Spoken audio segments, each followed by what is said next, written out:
एक सेठ सेठानी थे। उनके एक बेटा बहू थे। बहू बर्तन मांजकर पानी डालने नीचे जाती तो अड़ोस पड़ोस की औरतें उससे पूछती, आज खाने में क्या खाया? तो वह कहती, बासी कुसी तरबासी। एक दिन जब वह खाना खाकर पानी फेंकने गई तो रोजाना की तरह औरतों ने पूछा, क्या खाया?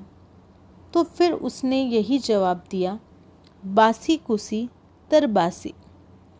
उस दिन उसका आदमी उसके पीछे पीछे नीचे उतरा तो उसने यह बात सुन ली और मन में सोचने लगा, अभी तो यह अच्छा ताज़ा भोजन करके आई और ये दूसरी को बासी कुसी क्यों बताती है। दूसरे दिन उसने माँ से कहा, आज कोई मेहमान आ रहे हैं, इसलिए खीर खांड का भोजन बनाना। माँ ने खीर खांड का भोजन बना दिया। जब बेटा खाना खाने आया तो माँ ने पूछा, बेटा मेहमान कहाँ हैं?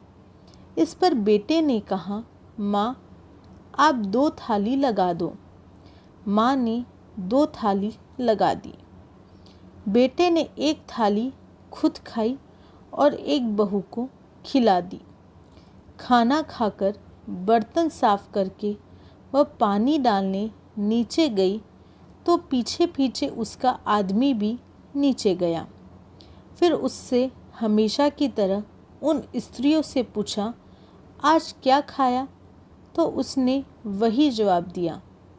इस पर उसके आदमी को बहुत गुस्सा आया कि आज तो मैंने इसको खीर खांड के भोजन कराए, फिर भी यह बासी कुसी बता रही है। इसका क्या मतलब है? इस बात को समझने के लिए वह रात का इंतज़ार करने लगा। जब रात को बहू कमरे में आई तो उसके आदमी ने पूछा कि आज तूने खीर खांड का भोजन खाया, लेकिन पड़ोसी से बासी कुसी क्यों बताया? मुझे इसका मतलब बता। तब बहू बोली कि आपकी कमाई नहीं, आपके पिताजी की कमाई नहीं, आपके दादा परदादा की कमाई है, तो वह बासी कुसी ही हुई। यह सुनकर उसने परदेश जाने की सोच ली। सुबह उठकर माँ से कहा, माँ मैं कमाने के लिए परदेश जाऊँगा। तो माँ ने कहा, हमारे पास तो बहुत पैसा है, परदेश जाने की क्या आवश्यकता है। लेकिन बेटे की ज़िद पर माँ ने भेजने की तैयारी कर दी। साहूकार का लड़का कमाने के लिए परदेश चला गया।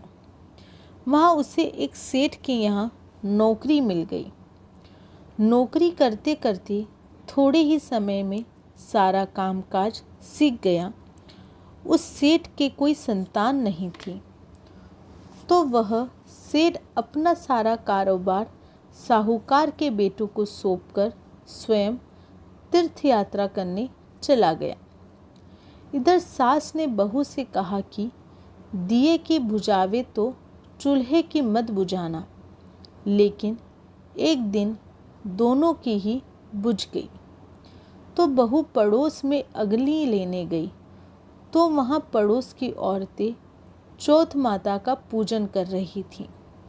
यह देखकर बहू ने पूछा, आप किसका पूजन कर रही हो? मुझे भी बताओ तथा इसके करने से क्या फल होता है। तो उन्होंने कहा, हम चौथ माता का व्रत व पूजन कर रहे हैं। इसके करने से धन धान्य की प्राप्ति होती है, बिछड़ों का मिलन होता है, निपुत्र को पुत्र मिलता है। इस पर बहू ने कहा कि मेरे भी पति को गए काफ़ी समय हो गया और मैं भी चौथ माता के व्रत का करना चाहती हूँ। इस पर बहू ने कहा कि मेरे भी पति को गए काफ़ी समय हो गया और मैं भी चौथ माता का व्रत करना चाहती हूँ, लेकिन मेरी सास तो मुझे बाहर आने ही नहीं देती, तो मुझे कैसे पता लगेगा कि चौथ कब है।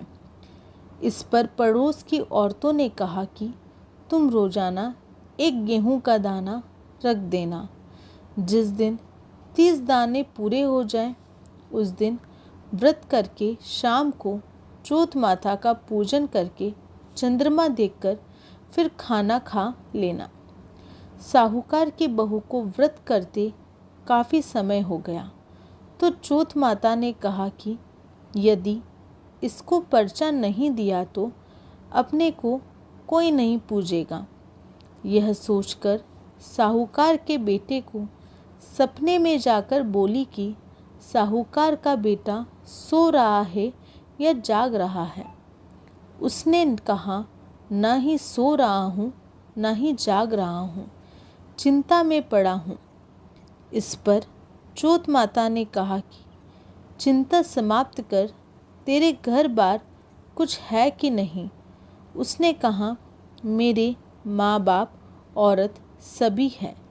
इस पर चौथ माता ने कहा कि तू अपने घर जाकर सबकी सुध ले। उसने कहा कि मैं कैसे जाऊं, मेरा कारोबार बहुत फैला हुआ है। तब माता बोली, सुबह उठकर नहा धोकर दुकान जाकर चौथ विनायक जी का नाम लेकर घी का दीपक जलाना, तेरा सारा काम सिलट जाएगा। सुबह उसने वैसा ही किया जैसे माता ने कहा था।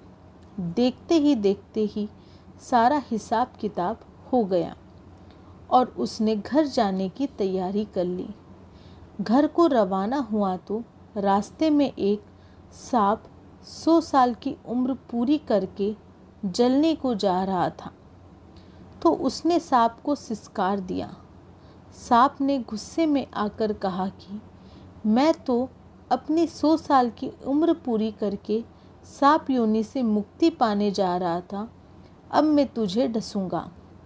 इस पर साहूकार के बेटे ने कहा कि मैं 12 साल से मेरी माँ व पत्नी से मिलने जा रहा हूँ, उनसे मिलने के बाद डस लेना। तब सांप बोला कि तू घर जाकर पलंग पर सो जाएगा। तब उसने कहा कि मैं अपनी औरत की आटी नीचे लटका दूंगा, उस पर चढ़कर आ जाना। घर पहुंचा तो वह उदास उदास था। माँ ने सोचा सफ़र में थक गया होगा, लेकिन माँ ने कहा जाकर सो जा। बेटा सोने चला गया, लेकिन उसकी औरत होशियार थी। उसने कमरे की एक सीढ़ी पर दूध, दूसरी पर चूरमा, बालूरेत, इत्र, फूल आदि 7 सीढ़ियों पे 7 वस्तु रख दी। आधी रात को फुकराता हुआ सांप आया और सभी वस्तुओं का आनंद लेकर खुश हुआ, लेकिन वचनों से बंधा हुआ था, सो डसना तो पड़ेगा। चौथ विनायक जी ने सोचा कि इसकी रक्षा नहीं की तो कलयुग में अपन को कौन पूजेगा। चौथ माता तलवार बनी, विनायक जी ढाल बने और जैसे ही सांप डसने लगा तो उसे मार दिया। साहूकार के बेटे की नींद आ रही थी।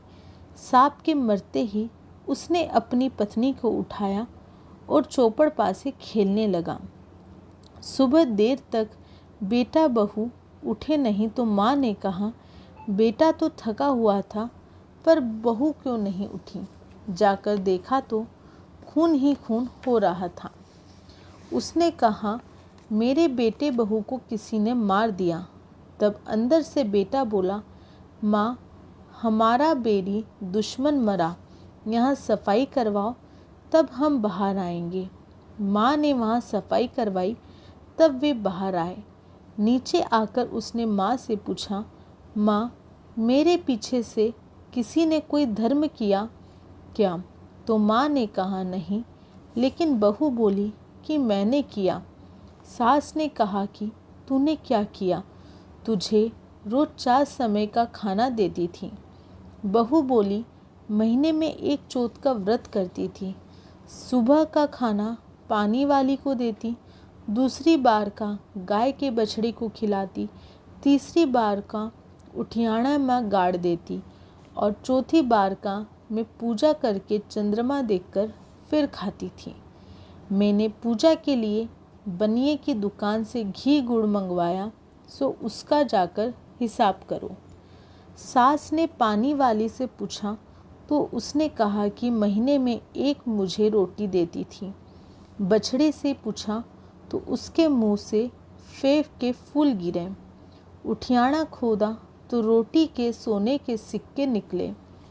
बनिए से पूछा तो उसने भी कहा कि महीने में एक बार मेरे से दमड़ी का घी गुड़ मंगवाती थी। फिर बहू ने कहा कि मुझे अब वैशाख की चौथ का उद्यापन करना है। सास बहू ने चौथ माता का व्रत व उद्यापन धूमधाम से किया और बहुत खुश थे।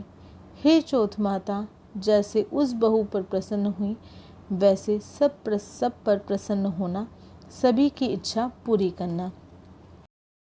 गणेश जी से पार्वती जी ने पूछा, वैशाख महीने के कृष्ण पक्ष की जो संकटा नामक चतुर्थी कही गई है, उस दिन कौन से गणेश जी का किस प्रकार पूजन करना चाहिए और उस दिन भोजन में क्या लेना चाहिए?